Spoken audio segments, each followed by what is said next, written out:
Hi dears, welcome back to my channel. അപ്പോൾ എല്ലാവർക്കും എൻ്റെ ചാനലിലേക്ക് സ്വാഗതം. നമ്മൾ എന്താ പറയുക, എന്ന് ചോദിക്കുന്ന പോലെ എല്ലാവർക്കും സുഖമാണോ എന്ന് ഞാൻ ചോദിക്കുകയാണ്. ഞാനും സുഖമായിട്ടിരിക്കുന്നു, കുഴപ്പമില്ലാതെ പോകുന്നു. എന്താണ് പിന്നെ ഞാൻ കുറേ നാളെ നമ്മൾ കണ്ടിട്ട് ഏകദേശം ഒരുപാട് നാളെ, ഏകദേശം 1 മന്തിൽ കൂടുതലാവുന്ന ലാസ്റ്റ് നമ്മൾ ഇട്ട വീഡിയോ വിഷുവിൻ്റെ വീഡിയോ ആണ്. അതിനുശേഷം അത് എപ്പോഴാണ് പ്രത്യക്ഷപ്പെട്ടത്, എവിടെ പോയിരുന്നോ ഇല്ലാതൊക്കെ ഞാൻ പറയുന്നതായിരിക്കും. അപ്പോൾ ചാനൽ ആദ്യമായിട്ടാണ് കാണുന്നതെങ്കിൽ ഒന്ന് ചാനൽ സബ്സ്ക്രൈബ് ചെയ്യാൻ മറക്കണ്ട. പിന്നെ നിങ്ങൾക്ക് നോട്ടിഫിക്കേഷൻസ് വരുന്നില്ല എന്നുണ്ടെങ്കിൽ എൻ്റെ ചാനൽ ഒന്ന് നോക്കിയിട്ട് അതിൽ സബ്സ്ക്രൈബ് ചെയ്തിട്ടുണ്ടോ ഇല്ലെന്ന് ആദ്യം ചെക്ക് ചെയ്യുക. അത് കഴിഞ്ഞിട്ട് ഓൾ ബട്ടൺ ക്ലിക്ക് ചെയ്തിട്ടുണ്ടോ, ബെൽ ബട്ടൺ ക്ലിക്ക് ചെയ്തിട്ടുണ്ടോ ഇല്ലേത് നിങ്ങളൊന്ന് ചെക്ക് ചെയ്യേണ്ടതാണ്. അപ്പം എന്താണ്, വളരെ എന്താ പറയുക, കുറേ നാളുകൾക്ക് ശേഷം ഞാൻ തിരിച്ചു വന്നിരിക്കുന്നു എന്നുള്ളൊരു വീഡിയോ ക്യാപ്ഷൻ ഒക്കെ ഇടണമായിരുന്നു. പക്ഷെ എനിക്കെന്താണ് സംഭവിച്ചതെന്നൊക്കെ നിങ്ങൾ അറിയണ്ടേ. അപ്പം അതുകൊണ്ടാണ് ഞാൻ ഇങ്ങനെ ഒരു ക്യാപ്ഷനൊക്കെ ഇട്ടത്, തംബ്നെയിലൊക്കെ സെറ്റ് ചെയ്തത്. പിന്നെ നമ്മൾ ഒരുപാട് പുതിയ സബ്സ്ക്രൈബേഴ്സ് വന്നിട്ടുണ്ട് കേട്ടോ. അത് വളരെ സന്തോഷമായിട്ടുള്ളൊരു കാര്യമാണ്. പുതിയ സബ്സ്ക്രൈബേഴ്സ് വന്നിട്ടുണ്ട്. അപ്പോൾ അവരുടെ അടുത്തൊക്കെ എനിക്ക് പറയാനുള്ള ഒരുപാട് നന്ദി. നിങ്ങൾ എന്നെ സഹിക്കുന്നില്ല, നന്ദി. അപ്പോൾ കുറേ പേര് എൻ്റെ അടുത്ത് ചോദിച്ച ഒരു കാര്യമാണ്.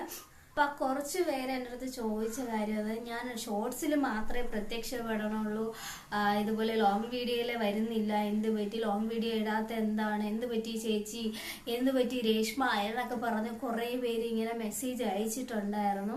പിന്നെ അല്ലാതെ എനിക്ക് വന്ന കുറേ ക്വസ്റ്റ്യൻസ് ആയിരുന്നു. ഞാൻ നാട് വിട്ടു, എന്താണ്, എനിക്ക് എന്ത് പറ്റി, ഞാൻ എവിടെയായിരുന്നു, ഇങ്ങനത്തെ കുറച്ച് ക്വസ്റ്റ്യങ്ങൾ എനിക്ക് വന്നിട്ടുണ്ട്. ഞാൻ അത് എഴുതിയാണ് വെച്ചിരിക്കുന്നത് ഗൈസ്. എൻ്റെ കയ്യിൽ വേറെ ഫോൺ ഇല്ലാത്തതുകൊണ്ടാണ്, ഈ ഒരു ഫോൺ മാത്രമാണ് എനിക്കുള്ളത്. അപ്പോൾ അതുകൊണ്ട് ഞാൻ എഴുതിയാണ് വെച്ചിരിക്കുന്നത് ഇങ്ങനെ വന്ന ക്വസ്റ്റ്യൻസ്. പിന്നെ ഞാൻ എവിടെ ആയിരുന്നെന്ന് വെച്ചാൽ ട്രിവാൻഡ്രത്ത് തന്നെ, ഞാൻ നാടൊന്നും വിട്ടിട്ടില്ല, ഇവിടെ തന്നെ ആയിരുന്നു. ഒരു 1 മന്തിൽ കൂടുതലായി ഞാൻ ഇതെല്ലാത്തിനും ബ്രേക്ക് ചെയ്തായിരുന്നു. ആക്ച്വലി ഞാൻ ഈ സോഷ്യൽ മീഡിയ എല്ലാം കംപ്ലീറ്റ്ലി അവോയ്ഡ് ചെയ്തായിരുന്നു. ഞാൻ ആകെ യൂസ് ചെയ്തത് യൂട്യൂബാണ്. ഇല്ലാന്നൊന്നും ഞാൻ പറയുന്നില്ല, യൂട്യൂബ് ഞാൻ പക്ക യൂസ് ചെയ്തിരുന്നു. കാരണം എന്ന് വെച്ചാൽ എൻ്റെ ചാനലിലാണ്. അപ്പം എന്നെ വിശ്വസിച്ച് കുറേ ആൾക്കാർ എൻ്റെ വീഡിയോസ് കറക്റ്റ് ടൈമിന് വാച്ച് ചെയ്യുന്നവരുണ്ട്. അപ്പം അവർക്ക് വേണ്ടിയിട്ട് ഞാൻ എൻ്റെ വീഡിയോസ് ഇടണം. കാരണം ഞാൻ ഇപ്പോഴും സത്യം പറയാം, പ്രീവിയസ് എടുത്ത് വെച്ചിരുന്ന കുറേ വീഡിയോസ് ഉണ്ടായിരുന്നു. ആ വീഡിയോസാണ് ഇട്ടിരുന്നത്, പലതും അങ്ങനെ ആയിരുന്നു. എന്ന് വെച്ചാൽ എനിക്ക് മെൻ്റലി ഓക്കെ അല്ലാത്തതുകൊണ്ടാണ് ഞാൻ വീഡിയോസ് ഒന്നും ഇടാത്തത്. ഒരു ലോങ് വീഡിയോ പോലും എനിക്ക് ഇടാൻ പറ്റാത്ത ഒരു സിറ്റുവേഷൻ അല്ലായിരുന്നു.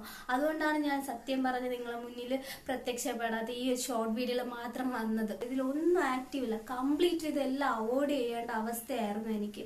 ഞാൻ അത്രത്തോളം മെൻ്റലി ഡിപ്രഷനിലായിരുന്നു. ഡിപ്രഷൻ തന്നെയാണെന്ന് ഞാൻ 100% പറയും. കാരണം ഞാൻ മുന്നേ ഡിപ്രഷൻ അനുഭവിച്ചിട്ടുള്ള ആളാണ്. ഇതിനേക്കാളും ഒരുപാട് പ്രോബ്ലംസ് അനുഭവിച്ചിട്ടുള്ള ഒരു വ്യക്തിയാണ്. ഇത്രയും വയസ്സ് വരെ ഞാൻ ജീവിച്ച് പോയിട്ടുണ്ടെങ്കിൽ, ഇത്രയും നാളും ഞാൻ +2 വരെ നല്ല ഹാപ്പി ആയിരുന്നു. അത് കഴിഞ്ഞ് +2 കഴിഞ്ഞത് ഈ നിമിഷം വരെ, ഈ 2024 വരെയും എൻ്റെ ലൈഫിൽ ഒരുപാട് പ്രശ്നങ്ങൾ ഉണ്ടായിട്ടുണ്ട്. പക്ഷെ അതൊന്നും എന്നെ അഫക്റ്റ് ചെയ്തിട്ടില്ല. കാരണം എൻ്റെ സോഷ്യൽ മീഡിയ അഫക്റ്റ് ചെയ്തിട്ടില്ല. സീരിയസ്ലി ഞാൻ പറയാമല്ലോ, ഞാൻ ഒരു സാധനം അൺഇൻസ്റ്റാളോ അങ്ങനെ ഒന്നും ചെയ്തില്ല. കാരണം എനിക്ക് എന്തൊക്കെ പ്രശ്നങ്ങൾ വന്നായിരുന്നാലും ഞാൻ ഒരു സോഷ്യൽ മീഡിയയിൽ ആക്റ്റീവ് അല്ലാതിരിക്കത്തില്ലായിരുന്നു. എന്തെങ്കിലും ഒരു മെസ്സേജസോ എല്ലാവർക്കും റിപ്ലൈ കൊടുക്കുമായിരുന്നു. ഇത് അങ്ങനത്തെ ഒരു കണ്ടീഷൻ ആയിപ്പോൾ ഞാൻ അത്രയെന്ന് വെച്ചാൽ ഡൗൺ എന്ന് വെച്ചാൽ ഒരാൾ തകരൂലേ, അതിലപ്പുറം അയാൾ തകർന്ന ഒരു സിറ്റുവേഷൻ ആയിരുന്നു.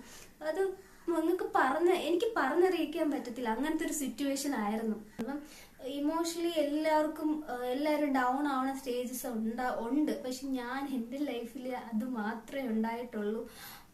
പല ആൾക്കാരും ഇപ്പൊ ഫ്രണ്ട്സ് ആയിരുന്നാലും കൂടി വന്ന് എൻ്റെ ലൈഫിൽ വന്നിട്ട് നല്ല മെമ്മറീസ് തന്നിട്ട് പോണവരും അല്ല എന്താ പറയാ, എപ്പോഴും കൂടെ ഉള്ള ഫ്രണ്ട്സും ഉണ്ട്.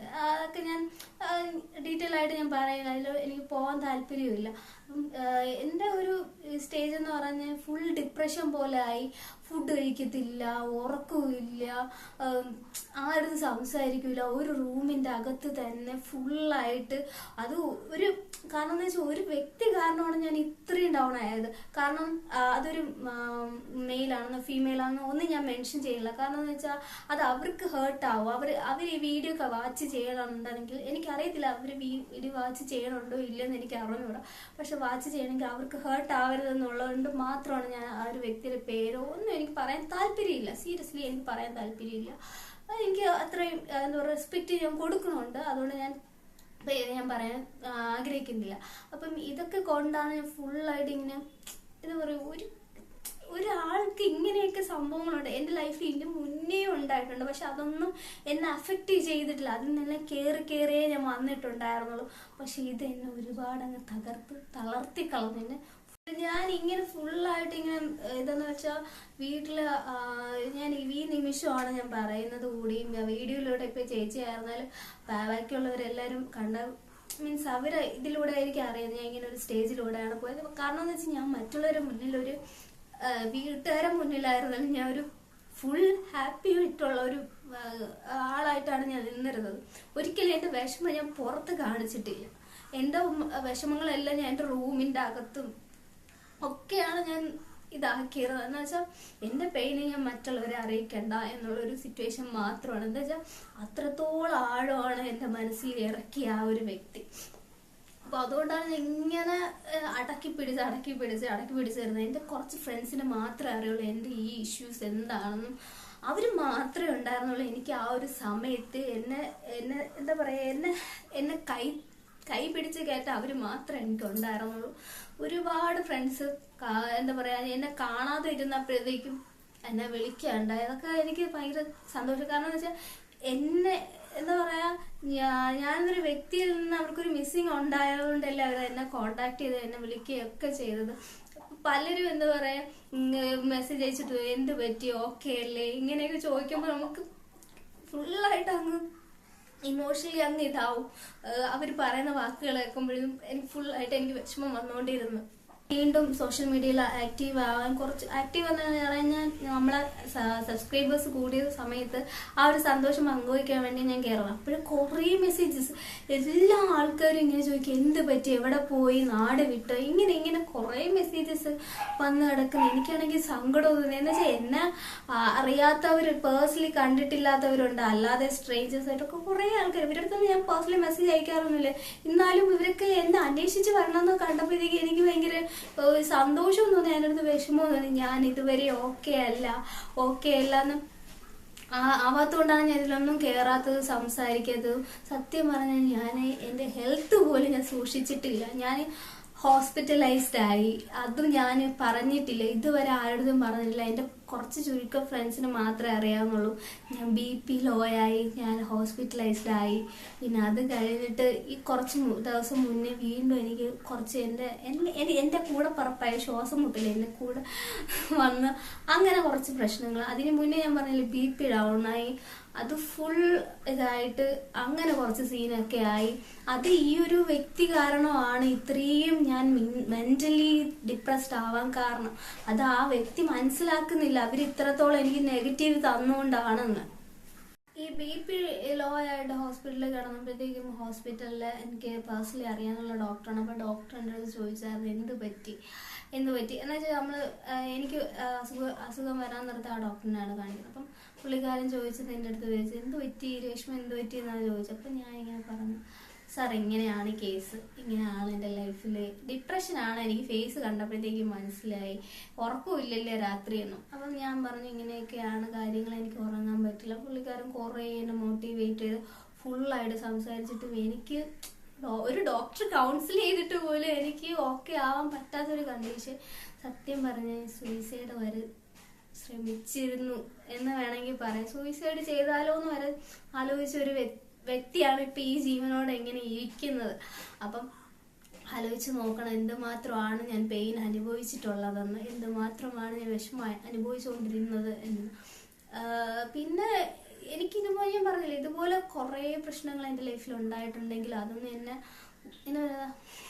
അപ്പം താടി പോലെ ഇങ്ങനെ ഊതിപ്പറത്തി ഇട്ടിട്ടേ ഉള്ളൂ. അതൊന്നും മൈൻഡ് ചെയ്തിട്ടേ ഇല്ല. ഈ ഒരു സിറ്റുവേഷനിലായിരുന്നു ഞാനിങ്ങനെ കയറി വന്നപ്പോഴത്തേക്ക് ഞാൻ പറഞ്ഞില്ലേ വാട്സപ്പൊക്കെ യൂസ് ചെയ്യാൻ തുടങ്ങിയപ്പോഴത്തേക്ക് പലരും മെസ്സേജ് അയച്ചിട്ട് അത് പറയാതിരിക്കാൻ പറ്റില്ല. ഒരു വ്യക്തി, അത് എനിക്ക് എൻ്റെ ചേച്ചിയെ പോലെ കാണുന്ന ഒരാളാണ്. അപ്പൊ ചേച്ചി പറഞ്ഞ വേറെ ഒന്നുമല്ല. ചേച്ചി, ഞാൻ ആ ഓഡിയോ ക്ലിപ്പ് വേണമെങ്കിൽ ഞാൻ കേൾപ്പിച്ചു തരാം. ചേച്ചി പറഞ്ഞെന്ന് വെച്ചാല്, ഞാൻ എന്നുള്ളൊരു വ്യക്തി എന്ന് വെച്ചാൽ രേഷ്മയെ പറ്റി ഞാൻ എപ്പോഴും ഇവിടെ ചേട്ടൻ്റെ അടുത്ത് പറയാം, അതായത് ചേച്ചിയുടെ ഹസ്ബൻഡിന്റെ അടുത്ത് പറയാറുണ്ട്, ഒറ്റയ്ക്ക് നിന്ന് ഒറ്റ പോരാട്ടം എന്ന് പറയുകയാണെങ്കിൽ പറയാം. അതുപോലെയാണ് ചേച്ചി ചെയ്യുന്നത് പറഞ്ഞത്. ഒറ്റയ്ക്ക് നിന്ന് പോരാടുന്ന ഒരു വ്യക്തിയാണ്. ഒരു പ്രതിസന്ധി വന്നെന്നും പറഞ്ഞിട്ട് ഇങ്ങനെ തകരാൻ പാടില്ല, അതിന്ന് കയറി വരണം എന്നൊക്കെ കുറെ ഇങ്ങനെ എന്താ പറയാ, ആ വോയിസ് ക്ലിപ്പ് ഞാൻ കേൾപ്പിച്ചത്. എനിക്കത് ഭയങ്കരമായിട്ട് മോട്ടീവായി. ആ ചേച്ചി പറഞ്ഞ വാക്കുകൾ എൻ്റെ സ്വന്തം ചേച്ചിയെ പോലെയാണ് ഞാൻ കാണുന്നത്. അതുപോലെ സ്നേഹമാണ് എൻ്റെ അടുത്ത്, വലിയ കാര്യമാണ് ചേച്ചി. എൻ്റെ കൊളീഗായിരുന്നു പണ്ട്, എൻ്റെ ഇവിടെ ഓഫീസിൽ വർക്ക് ചെയ്ത ചേച്ചിയാണ്. പക്ഷെ എൻ്റെ സ്വന്തം ചേച്ചിയെ പോലെ കാണുന്ന ഒരു ചേച്ചിയാണ്. ആ ചേച്ചിയുടെ വാക്ക് കേട്ടപ്പോഴത്തേക്കും ഞാൻ അറിയാതെ അങ്ങ് കരഞ്ഞുപോയി. കാരണം ഞാൻ എന്താണ് റീസൺ ഒന്നും ചേച്ചി അടുത്ത് പറഞ്ഞിട്ടില്ല. പക്ഷെ ആ ചേച്ചി എൻ്റെ മനസ്സ് മനസ്സിലാക്കിയെന്ന് വേണമെങ്കിൽ പറയാം. ഞാൻ എങ്ങനെയാണ് എൻ്റെ ലൈഫിൽ ഇപ്പൊ എങ്ങനെയാണ് മുന്നോട്ട് പോകണേന്ന് ആ ചേച്ചിക്ക് മനസ്സിലായിട്ടുണ്ടായിരിക്കും. അതുകൊണ്ടായിരിക്കും അങ്ങനെ ഒരു വാക്ക് എൻ്റെ അടുത്ത് പറഞ്ഞത്. ഞാൻ